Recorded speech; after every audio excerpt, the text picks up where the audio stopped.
PLS라는 말 많이 들어보셨죠? 근데 이 말 자체가 포지티브 리스트 시스템의 약자로서 농약 허용 물질 목록 관리 제도인데요. 이 말대로 농산물에 등록된 농약에 등록된 농산물만 사용하라는 말인 거예요. 그래서 등록되지 않은 농산물을 사용하면 잔류 허용 기준을 농약 불검출 수준인 0.01mg/kg으로 적용을 하겠다는 말인데요. 우리가 이 0.01mg/kg이라고 하면은 좀 이렇게 와 닿으세요? 모르겠죠. 이게 수치가 뭐냐면 이 mg/kg이 ppm 단위 100만 분의 1이에요. 100만 개 중에 하나. 쉽게 설명을 드리면 이제 수렴 전기장이죠. 크잖아요. 거기에 물을 다 담고 우리 선생님들이 드시는 숟가락 있죠. 숟가락으로 핑크색 잉크를 한 숟갈하고 반 숟갈 들어갔어요. 한 숟갈 반. 그러면 저는 제가 뿌렸으니까 이게 여기에 잉크가 들어갔다는 걸 알죠. 근데 물에 대한 변화는 있어요? 없어요? 없죠. 제가 뿌리는 걸 못 본 사람들은 여기에 무슨 잉크를 탔어? 라고 말을 하실 거잖아요. 그 정도의 수준인 거예요. 티도 안 나는 수준이라는 거죠. 그래서 앞으로 농사를 지으실 때는 꼭 등록된 농약만 사용을 하셔야 됩니다. 이게 언제 시행됐냐면요. 2차 전면 시행은 19년 1월 1일부터 전면 시행이 됐습니다. 그러니까 지금은 시행된 시점인 거죠. 그래서 꼭 등록된 농약을 사용하시고 왜 우리나라만 이렇게 농약을 규제해서 사용을 하냐? 그런 건 아니에요. 벌써 선진국 미국 같은 경우는 60년대에 도입이 됐어요. 그리고 옆에 나라 일본 같은 경우도 2006년도에 대만도 2008년도, EU도 2008년도에 다 시행이 되고 있는 거죠. 그래서 우리나라가 먼저 시행된 건 아니다라고 생각을 하시면 될 것 같습니다.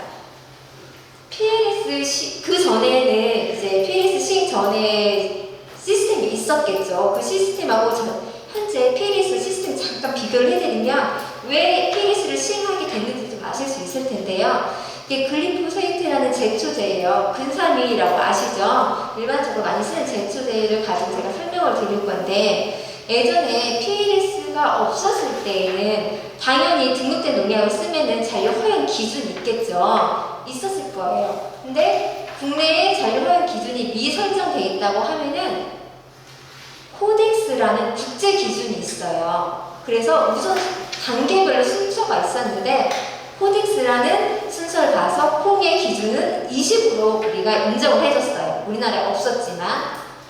그리고 국내에도 설정이 안 돼 있고 코덱스에도 없는 유자 같은 경우에는 유사농산물 최저치로 해가지고 감귤을 비슷하다고 해서 0.05mg/kg으로 인정을 해줬어요. 우리나라에 없어도. 배추 같은 경우는 우리나라에도 없고 국제 기준도 없고 유사작물에도 없고 그랬을 때는 농약 최저 기준인 0.05mg/kg을 적용을 해줬어요. 그렇지만 이제 외국에서 수입된 농산물 같은 경우 볼게요.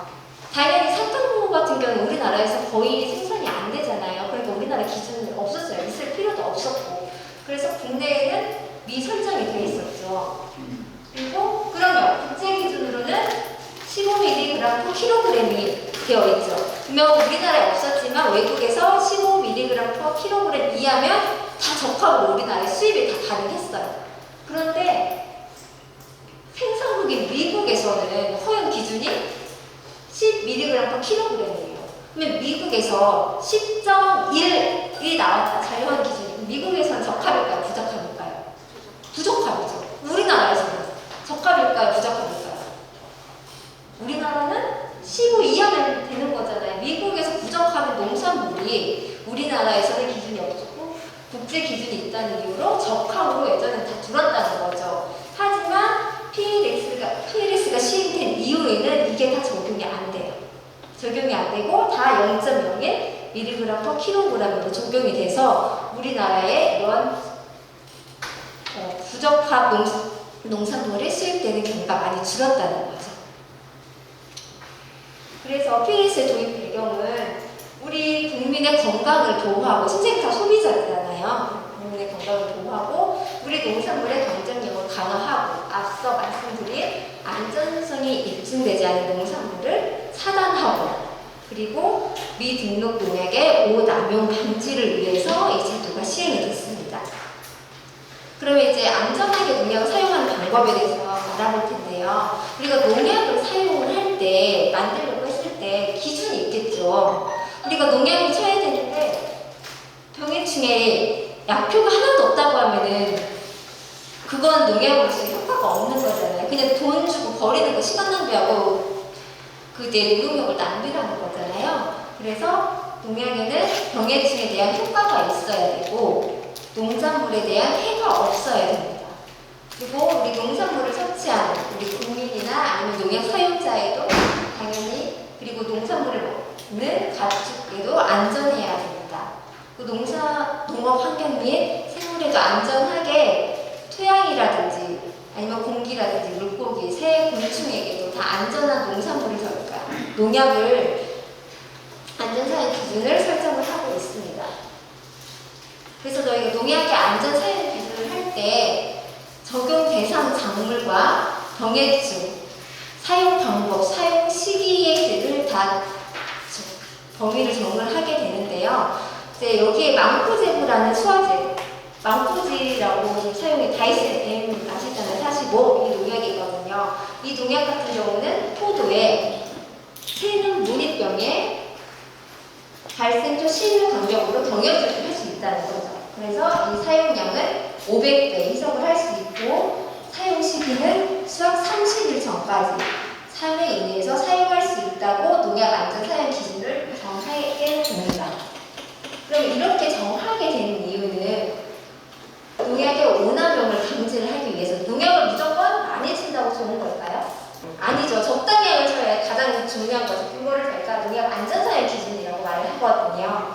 그래서 안전사용 기준을 지켜서 해야 약해도 당연히 작물에도 해가 없겠죠. 그리고 또한 우리가 농산물을 섭취를 하잖아요. 섭취해도 사람에게 해가 없다는 거죠. 그래서 안전한 농산물을 생산을 할 수 있다는 겁니다. 농약 안전사용 기준 설정을 하면 크게 농약을 사용할 때 희석살포제와 입제로 나눠서 볼 수가 있어요. 근데 희석살포제는 물에 희석을 해서 그냥 바로 농산물에 뿌리게 되는 거죠. 그러면 살포한 시점부터 농약이 감소하기 시작을 합니다. 그래서 시일이 지나면 서서히 농약이 감소가 되겠죠.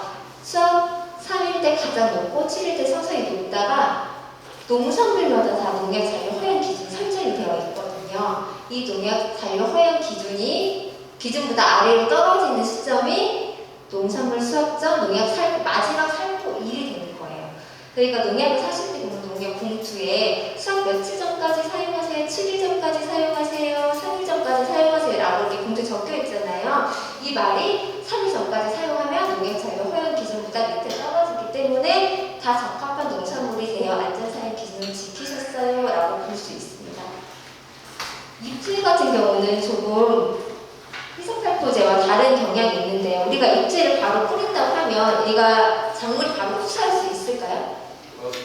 없죠. 좀 얘네들이 입질 토양에서 좀 녹아서 작물에서 뿌리에서 흡수되는데 시간이 좀 걸리잖아요. 그래서 똑같아요. 바로 뿌린다고 해서 잔류량이 높지 않아요. 희석살포제는 바로 이렇게 내려갔다고 하면은 서서히 토양에서 서서히 녹아서 작물에 흡수되는데 시간이 좀 걸리죠.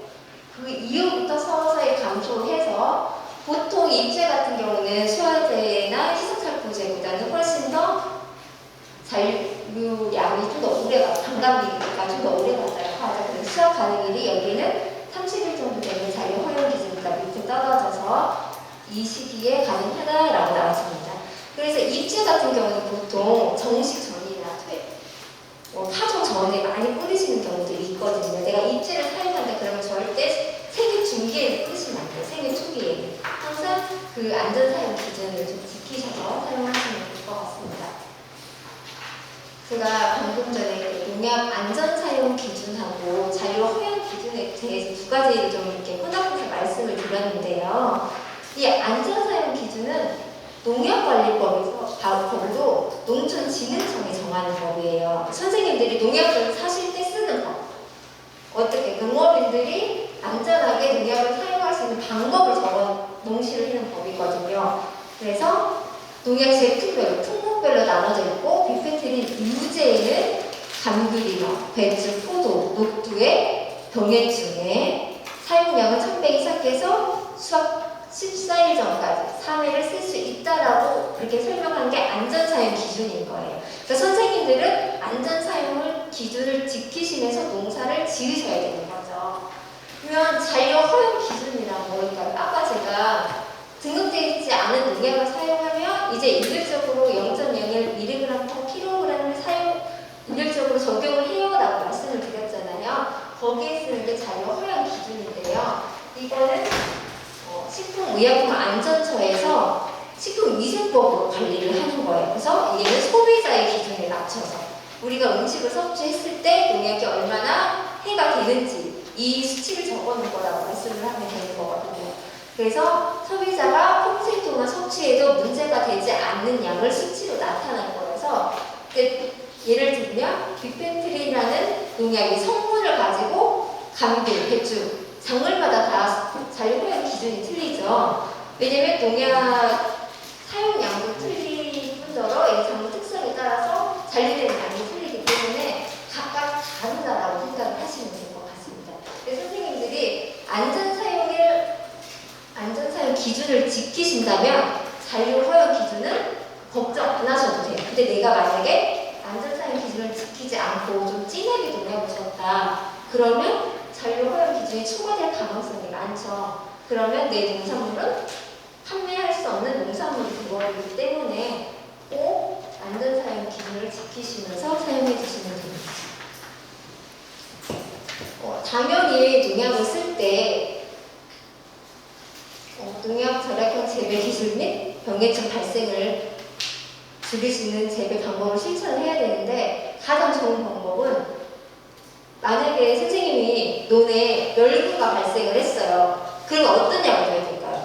멸구약을 주면 되게 좀 간단해요. 내가 사과에 진딧물 발생했으면 당연히 진딧물약을 줘야 되는 거잖아요. 똑같은 거예요. 내가 멸구가 발생이 됐으면 멸구약을 주면은 방사계가 99%예요. 근데 내가 멸구가 발생을 했는데 2여 명 나간 약을 줬어요. 같은 중이니까 좀 죽긴 죽었겠죠. 근데 몇 퍼센트 주고 42%밖에 안 죽는 거예요. 그러면 내가 같은 돈과 같은 시간을 투자했지만 반절밖에 안 죽는 거잖아요. 그래서 항상 등록된 농약과 병해충을 정확히 보고 판단을 하셔가지고 농약을 사용을 하셔야 됩니다. 그리고 만약에 도열병이 막 지금 발생을 시기했다고 했을 때 줘야 적기 방제를 했을 때 91%지만 이게 발생이 완전히 너무 많이 발생한 다음에 농약을 주면 당연히 죽긴 하겠지만 100%가 아니라 60%밖에 안 된다는 거죠. 그러니까 우리가 예찰을 좀 많이 하셔가지고 발생 적기를 좀 낮추셔서 발생 적기를 좀 낮추셔야 됩니다. 그리고 적용 작물과 방제를 잘 낮추셨다고 하면 횟수나 희석 횟수, 살포 양념도 정확히 지켜주셔야 되는데요. 일례로 선생님들이 보통 농약을 사시면 1000배 이상을 하라고 적혀있는 애들이 있어요. 그러면 몇 배 이상 해야 돼요? 배워서 1000배를 해야 되잖아요. 근데 농사를 좀 많이 지으시는 분들은 내가 1000배를 했는데 안 죽어 얘네들이. 그래서 내가 좀 더 진하게 주고 싶은 거예요. 그래서 한 500배 정도 희석을 해서 줬어요. 그러면 걔는 안전사용 기준을 지키지 않았죠. 그리고 혹시 보통 이제 입자 같은 경우는 시바리 기준에 6kg 주세요, 4kg 주세요 이렇게 나와 있어요. 시바리 기준에 2kg를 주세요라고 생각을 했는데 내 밭은 시바리가 안 돼요. 안 되는데 여기서 시바리 6kg 줬으니까 나도 똑같이 밭은 생각은 안 하고 6kg 다 동일하게 줬어요. 그러면 엄청 진하게 줘지는 거잖아요. 그러면 안 된다는 거죠. 항상 지켜서 사용을 하셔야 됩니다. 그리고 아까 내가 1000배 희석해서 주라고 했을 때 농약을 아무리 줘도 안 죽어. 그거는 얘네들이 저항성이 발생이 된 거거든요. 그랬을 때는 계열이 다른 농약을 보호살포를 해가지고 저항성을 좀 낮춰주셔야 돼요. 이 부분에 대해서는 다시 한번 말씀드리도록 하겠습니다. 아까 토양도 제가 아까 드렸는데 토양도 오전에 가장 설치하는 게 좋다고 하셨잖아요. 얘는 동일해. 아무 때나 주면은 별로 효과가 없어요. 너무 이른 아침이라고 해도 너무 이른 아침에 주면은 아침에 생명한 게 이슬이 좀 맺혀 있잖아요. 이슬이 있었을 때 주면은 농약이 당연히 내가 준 것보다 더 희석이 되겠죠. 희석이 되니까 좋지 않고 저녁에는 강이 없어요. 많이. 그래서 흡수가 안 돼요. 그래서 이른 아침부터 한 오전, 여기는 오전 정도가 가장, 바람도 오전에 많이 없잖아요. 바람 불지 않는 날 오전에 많이 주시는 게 가장 많은 흡수가 잘 되고 있습니다. 아까 제가 저항성이라고 말씀드렸는데 이게 뭐냐면 우리가 농약을 주잖아요. 얘네들이 맞고 어떻게 돼요? 병해충이 맞고 죽어야 되겠죠. 근데 우리 저항성은 이게 농약을 줘도 얘네들이 맞고 죽는 게 아니라 살아나가지고 이걸 견뎌서 다음에 유전이 되고 다음 후세에도 이 힘이 나타나는 거예요. 근데 이러한 원인이 뭐냐면 높은 농도로 살포를 하시잖아요. 아까 1000배 이상을 해야 되는데 500배 이상을 하시잖아요. 그러면 얘네들이 안 맞았던 애들이 살아나와서 이제는 500배 정도만 500배 이상을 더 진하게 저희가 살아남는 거예요. 또 하나는 동일한 약을 계속 살포를 하니까 얘네는 내성이 생겨요. 우리 항생제도 하나 먹으면 바꿔서 먹잖아요. 내성이 생긴다고. 얘네들 똑같은 동일한 약을 계속 처리를 해주면 얘가 힘이 생겨. 나는 여기에서는 맞아도 안 죽어. 그러니까 아무리 진하게 줘도 죽지 않아요. 그랬을 때 이렇게 됐을 때 문제점이 뭘까요? 네. 방제 효과가 당연히 저하가 되겠죠. 그리고 농약 사용량은 늘어요. 그러면 선생님들 농약을 사시려면 요즘 농약 다 비싸다라고 말씀을 하시잖아요. 농약 값은 많이 들어요. 나는 예전에는 한 번 쳤는데 지금도 2번 쳐야 돼요. 그러면 노동력도 힘들어요. 노동력이 많이 들기 때문에 이런 것 또 하나 농산물 중에 잔류 농약이 증대가 되겠죠. 추후에는 선생님들이 농약을 판매하실 수, 농산물을 판매하실 수가 없게 되는 거예요. 그래서 정말 이렇게 아무리 해도 농약이 듣지 않는다고 신농약을 대체적으로 그러면 국가에서 신농약을 하나 만들어주면 되지 않냐라고 말씀을 하시는데 신농약을 만드는 거는 시간도 많이 걸리고 뿐만 아니라 돈도 많이 들어서 거의 우리나라에서는 만들기가 힘들어요.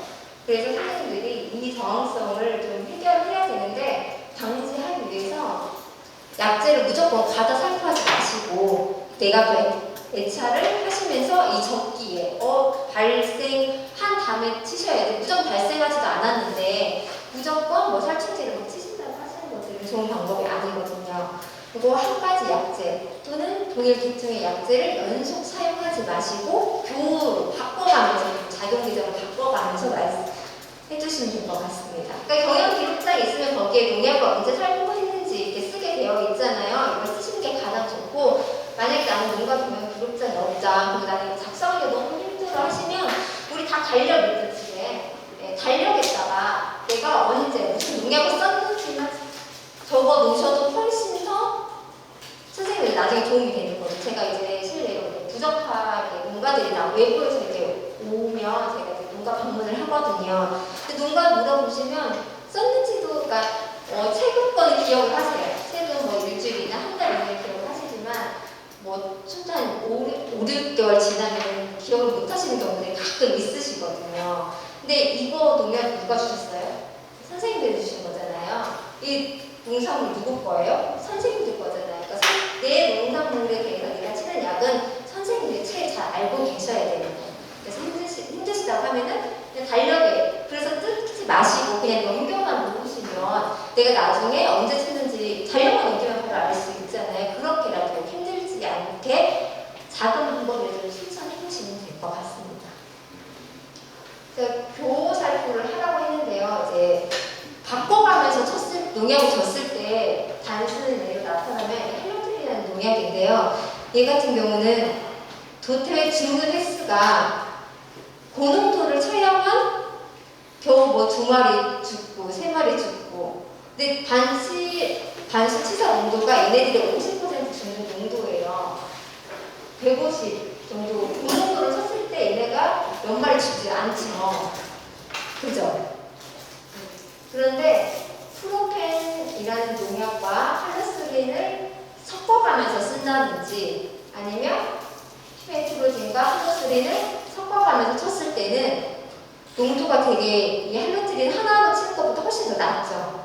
이 낮은 농도에서 더 많은 목화 진딧물이 죽고 있는 걸 보셨죠. 그래서 내가 농사를 지을 때 무조건 한 농약만 주구장창 쓰는 건 좋지 않아요. 오히려. 그러면 아까 제가 계속 작용기작 했는데 작용기작이 뭐냐면요.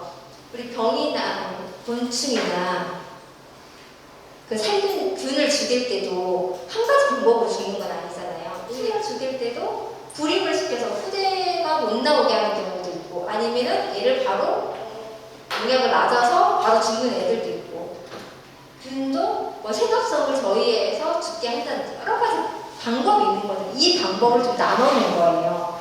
그래서 지금 여기에서는 이제 얘는 살균제인데요. 살균제는 가나 다로 시작해요. 그래서 우리가 쫙 농약병을 사시면 왼쪽이죠. 왼쪽 위에 이렇게 살균제라고 적혀있고 이 밑에 가나 다로 시작하는 게 있어요. 농약 봉투에도 왼쪽에 다 1 이렇게 적혀있어요. 얘를 그냥 쉽게 작은 기호라고 보시면 돼요. 그래서 만약에 내가 다 2의 농약을 줬다. 그러면 이 다음에 다 1을 주면 될까요? 안 될까요? 우리 바꿔가면서 쓰기로 했잖아요. 다음에는 다 1이 아니라 다를 제한 나머지를 쓰시면 되는 거예요. 가를 쓰셔도 되고 나를 쓰셔도 되고. 그래서 제가 이게 한 이유가 농약이 아까 그냥 베노밀과 카벤타진이라는 농약이 있는데요. 이 베노밀 같은 경우는 농약이 자연적으로 분해되면서 유사 농산물로 바뀌는 경우들이 있어요. 근데 이거를 다 우리가 알 수는 없잖아요. 근데 얘는 베노밀이 분해되는 과정에서 카벤타진으로 바뀌어요. 근데 우리가 작용기작을 몰랐다라고 하면 그냥 성표 명기 틀리니까 다 다른 농약으로 저희가 인식을 하잖아요. 농약방을 살 때 인식을 해서 카벤다짐이 두 번 지는 경우가 되기 때문에 초과가 돼서 얘는 부적합 농산물이 돼요. 근데 얘를 보시면 베너밀도 나 1이고 카벤다짐도 나 1이라고 농약 봉투에 적혀 있거든요. 근데 내가 만약에 이거를 기억했다. 내가 예전에 쳤을 때 나 2를 쳤으니까 다음에는 나 2를 안 치면 얘는 두 개를 동시에 쓸 수 있는 일은 없겠죠. 클로로피리포스라는 농약이 있어요. 이거는 1B라고 이제 작은 기작이 1B인 거거든요. 여기 위에 1B라고 나와 있죠. 네. 근데 이 클로로피리포스에 하나의 성분에 하나의 이름만 있으면 참 좋을 것 같아요. 수화제만 있으면 좋을 것 같은데 농약 회사에서 수화제도 만들어놨고 유제도 만들어놨고 입제도 만들어놨고 미탁제도 만들어놨어요. 근데 우리가 상표명으로만 기억을 하면 저수만이라고만 상표를 기억을 해볼게요.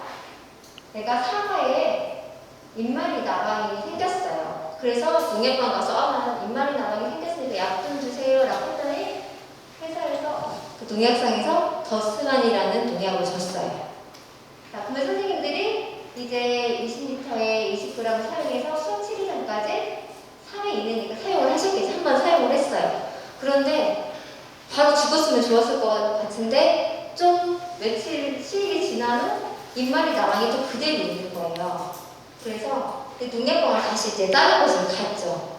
그래서 일단 가서 내 입마리 나방을 줬는데 아직 죽지 않았어. 입마리 나방 약 하나만 좀 줘봐요 라고 했을 때 거기에서 그래요? 명사수가 잘 들어요. 명사수를 한번 써보세요 라고 선생님이 또 명사수를 썼어요. 그러면 똑같은 약의 성분을 상표만 틀린 건 이름만 틀린 거잖아요. 이 약을 선생님은 두 번 주신 건 똑같은 거예요. 아까 1A였잖아요. 네. 1B였죠? 동일한 약을 성분의 약을 두 번 준 거죠. 근데 우리는 그렇게 주면 안 된다고 했잖아요. 아까 목화진들은 안 죽었잖아요. 그러니까 똑같이 내가 1B를 썼으면 다음에는 이 농약 이름이 틀리더라도 쓰시면 안 된다는 거예요.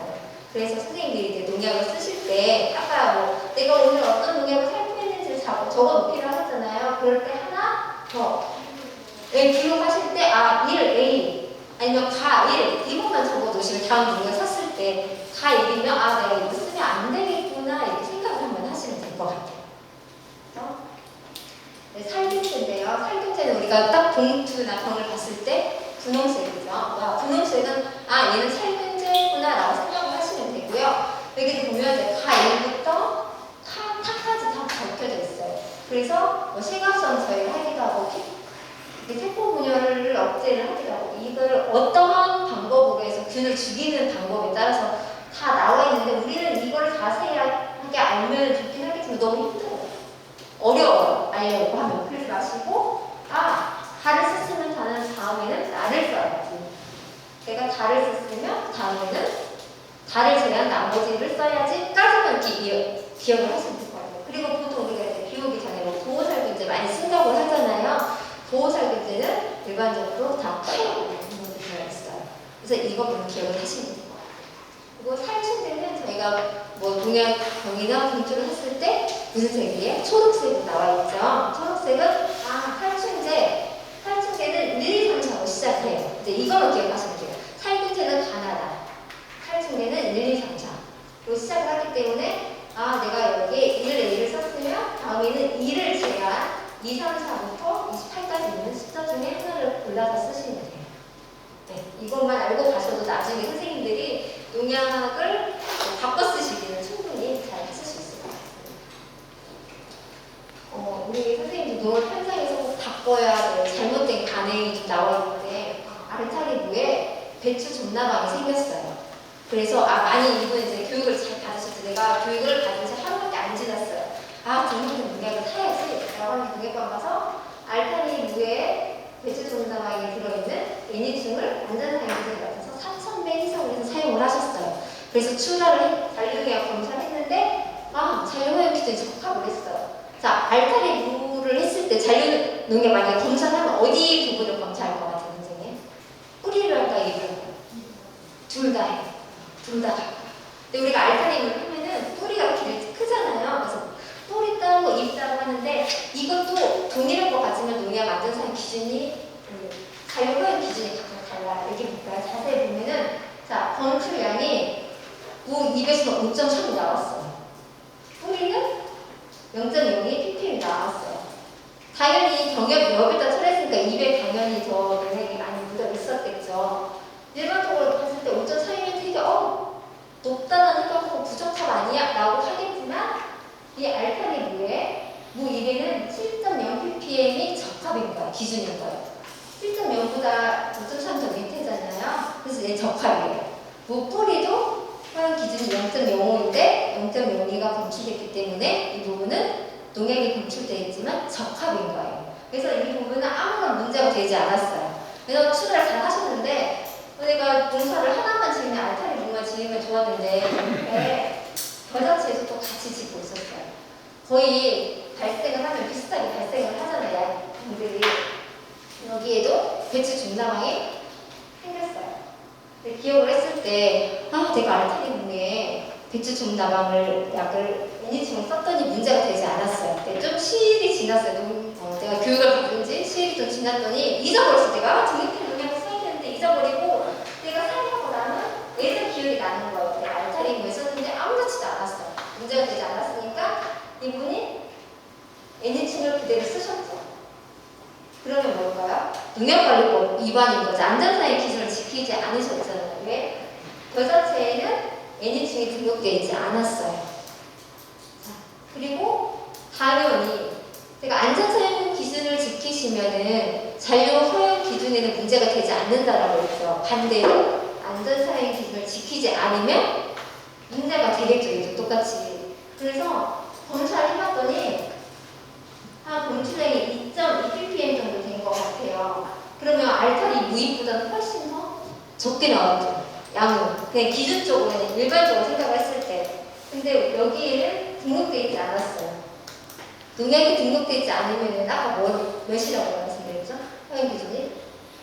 0.01 ppm이라고 했잖아요. 얘는 겨자체의 잔류 허용 기준이 0.01 ppm인 거예요. 그러면은 이 ppm 나온 데는 100배보다 훨씬 더 많은 배수가 나오는 거잖아요. 얘는 식품위생법 위반으로 추가가 안 돼. 추가하셨으면 이제 식품위생법에 의해서 경찰에 고발 조치권이 있는 거예요.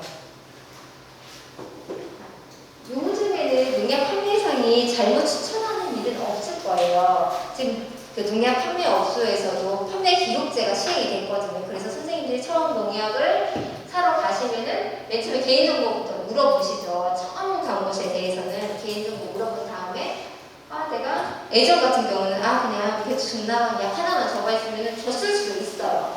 하지만 작년부터는 어디 작물에 쓰세요? 부터 물어보시면 나 사과에 쓸 건데 그러면 사과에 쓸 수 있는 등록된 농약을 주게 되어 있거든요. 그래서 지금은 아니 없을 텐데 예전에는 이렇게 농약 판매상이라든지 아니면 이웃 주민, 이웃 농가들이 가장 많이 들으시죠. 내가 A라는 농약을 썼는데 공문을 들어. 그러니까 너도 한번 써봐. 사실 같은 농사를 짓고 계신다라고 하면은 등록된 농약을 써주셨을 텐데 여기처럼 토종에다는 사용을 했는데 농약이 잘 듣는다고 사과에 추천을 해주시면 안 된다는 거죠. 그래서 꼭 등록된 농약을 사용을 하셔야 됩니다.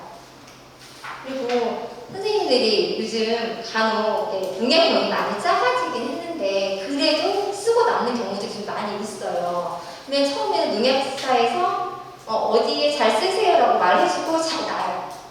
그래서 얘도 배추에는 배추존나방향이 있어서 잘 사용을 했어요. 잘 났는데 나중에 유채에서 아니면 다른 작물에서 똑같은 병이 발생을 했어요. 충이 발생을 했어요. 그러면 먼저 내 농약 보관함을 한번 보게 되시죠. 봐서 제가 예전에 썼던 농약 중에 이걸 들었던 준 기억이 있는데 라는 생각을 하시고 걔를 그대로 끄집어 오십니다. 가지고 와서 희석을 해서 그냥 뿌리시죠. 그러면 나중에 내가 출하했을 때 부정확 통지서를 받게 되시는 겁니다. 그래서 우리 선생님이 농사를 지으실 때 가장 중요한 점은 농약 누가 주세요? 내가 주잖아요. 그럼 농약을 하시면 그 뒤에 안전사용 기준이 다 나와 있어요.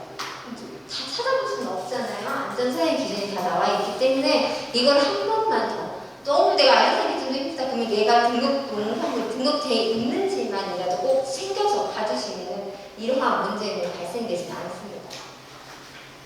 그리고 등록 취소된 농약을 농가에서 보관하는 경우는 이제 많이 없을 텐데 메토밀 몇 년 전만 해도 그 사이다 농약 사건 아시죠? 사이다에다 농약 타가지고 사람 먹고 죽었잖아요. 이게 메토밀이에요. 그래서 이 메토밀이 있은 후에 전국적으로 국가에서 이 메토밀을 회수를 했어요. 그래서 이장님들한테 다 안내 말씀드려서 언제까지 메토밀을 다 반납해라 다 무상수거 해주겠다라고 했는데 의외로 회수가 잘 됐을까요? 안 됐을까요? 메토밀이 되게 잘 듣는 약이에요. 그래서 제가 이장님들한테 말씀드렸더니 그 이장님 딱 저한테 한마디 말씀하셨어요.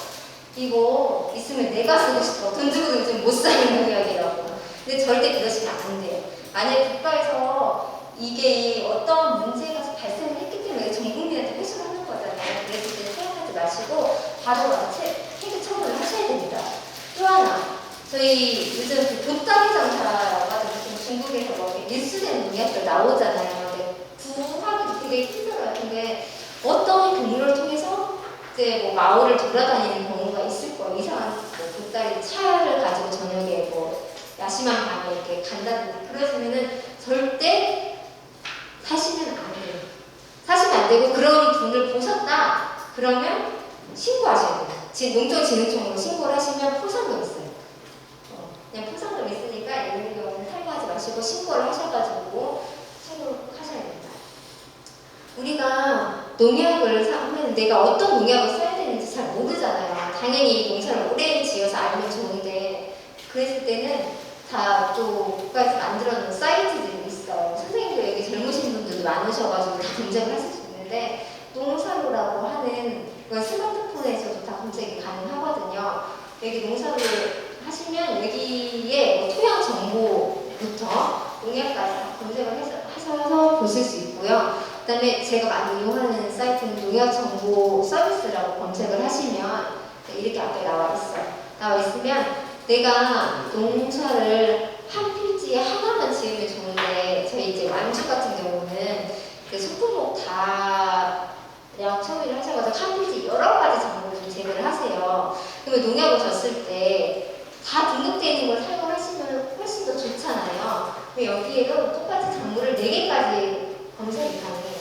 그래서 4개 다 등록되어 있는지 확인이 가능하거든요. 그래서 선생님들이 시간 되실 때도 내가 어떤 농약을 써야 되나 그 여기를 잘 활용을 하시면 내 병해충이 뭔지도 거기에 다 이렇게 사진도 나와 있거든요. 그러니까 그런 것들을 좀 활용을 하셔가지고 보실 수 있어요.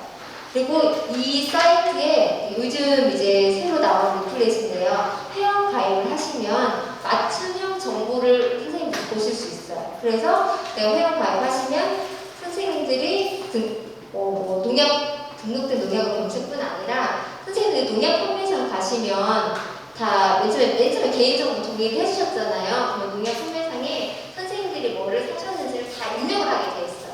입력을 전자적으로 입력을 해서 진흥청으로 사이트를 다 보내거든요. 이게 이 농약 안전정보 사이트에 등록이 돼요.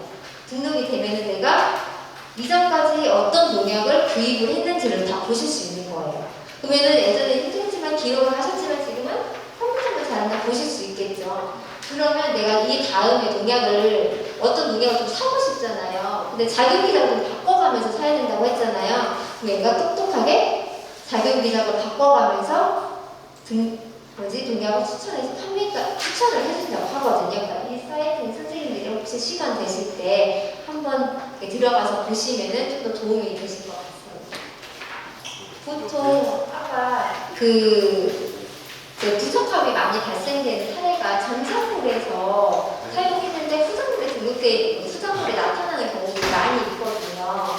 근데 그런 게 이제 농약이 일반적으로 입제된 소형제들, 특히 입제 같은 경우는 60일에서 90일 이후 정도 간다라고 분해 기간이 간다라고 해요. 근데 재배 기간이 짧은 작물을 심는다고 하면 당연히 농약을 붙일 수밖에 없잖아요. 그래서 가장 좋은 방법은 내가 용사를 상추를 지었다. 그러면 사실은 이 다음에 한번 밭을 갈아엎고 나면 수정을 하고 이 다음 작물을 짓는 게 좋은데 사실상 그러기는 우리나라는 땅을 놀리지도 않죠. 네, 그럴 경우에는 그냥 재배하지 마시고 최대한 정원이라도 크게 하셔가지고 안에 있는 농약들이 좀 많이 분해될 수 있도록 좀 신경을 써주셔야 됩니다. 네, 여기 볼게요.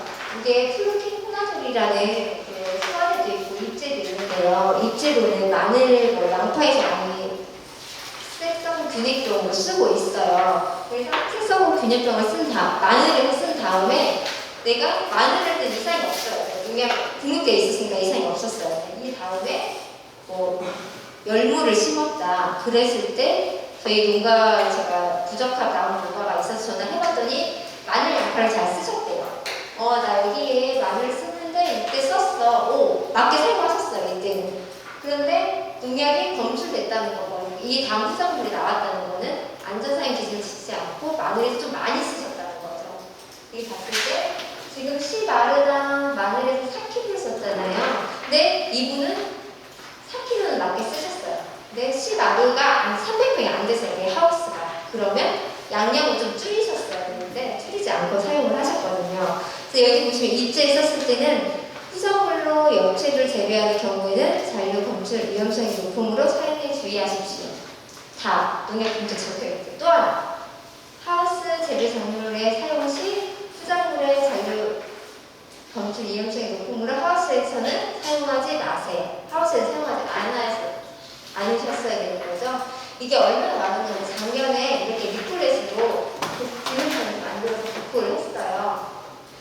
그래서 여기에도 시금치 배추 연료에도 후작물의 영향을 미쳐서 부적합이 발생을 했다. 이전에 마늘 양파에 썼을 때 안전사용 기준을 지키지 않고 이럴 때는 조금 더 많이 쓰신 거거든요. 그래서 입제 같은 경우 쓰실 때는 꼭 내가 내 하우스가 10마리가 안 된다. 300평이 아니라 200평이다. 그러면은 3분의 2만큼 줄이셔서 내 하우스에 농약을 꼭 쓰셔야 돼요. 그리고 당연히 후작부수도 지켜주셔야 되고 안전사용도 지켜주셔야 되는데 이 경우는 엠플리고라는 농약이 고추에는 등록이 되어 있어요. 그죠? 내 고추에 농약을 줬는데 고추를 짓다 보니까 원래 고추잎을 판매할 생각은 없었는데 고추잎이 너무 좋아요. 그럼 어떡해? 우리 또 판매처가 있으면 또 판매하게 되잖아요, 실적으로. 그래서 내가 열심히 따가지고 판매를 했어요. 나는 그게 본체 등록된 농약을 줬으니까 문제가 되지 않겠다라고 했는데 나중에 꼭 부족한 판정을 받은 거예요. 왜 그랬을까요? 이 단서 조항 때문이죠. 이 농약을 사용한 고추잎은 식용 목적으로 유통하거나 판매할 수 없습니다. 간혹 가다가 고추에 이러한 농약들이 있어요. 고추에는 사용할 수 있지만 고추잎에는 등록되지 사용하지 마세요라는 게 있거든요. 그럴 때는 고추잎만 판매 안 하시면 돼요. 선생님들이 안 드시면 돼요. 왜냐면 나의 주 목적은 고추잖아요. 꼭 부산만 신경 쓰지 마시고 주 농산물에 맞게 농약을 사용하시면 됩니다. 디노테프린이라는 농약도 많이 쓰이죠. 발생나게 매미충이라든지 일반 농약 중에서도 많이 사용을 하시는데요. 얘 같은 경우도 부적합이 가장 발생 많이 해요. 언제? 7월에서 11월까지 많이, 지금 현재 많이 발생을 하고 있는데요.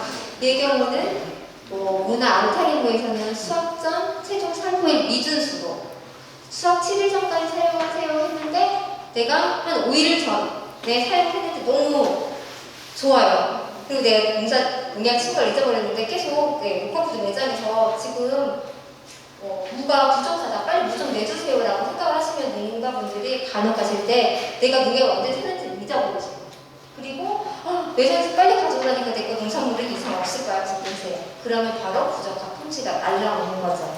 그러니까 내가 살포일을 꼭 지키셔서 사용하셔야 되고 이게 많은 농산물에 등록이 되어 있긴 해요. 사실 하지만 등록되지 않는 것도 있겠죠. 여기 보시면 대추나 쑥과 나오게는 등록이 안 돼 있잖아요. 갈색 나르게 매미충에 많이 등록되어 있으니까 보통 농가들이 저희도 이 농약 같은 경우는 강제용으로 저희가 좀 나눠주기도 하는 농약이거든요. 그래서 모든 농가분들이 군에서 나눠줬는데 모든 농산물에 쓸 수 있겠지라고 해서 그냥 작물을 보지 않고 사용하시는 경우들이 많이 있었어요. 지금은 많이 좋아졌는데 대추도 동일해요. 대추도 발색 날개 매미충으로는 이 디노테프란이라는 농약은 등록되어 있지 않아요.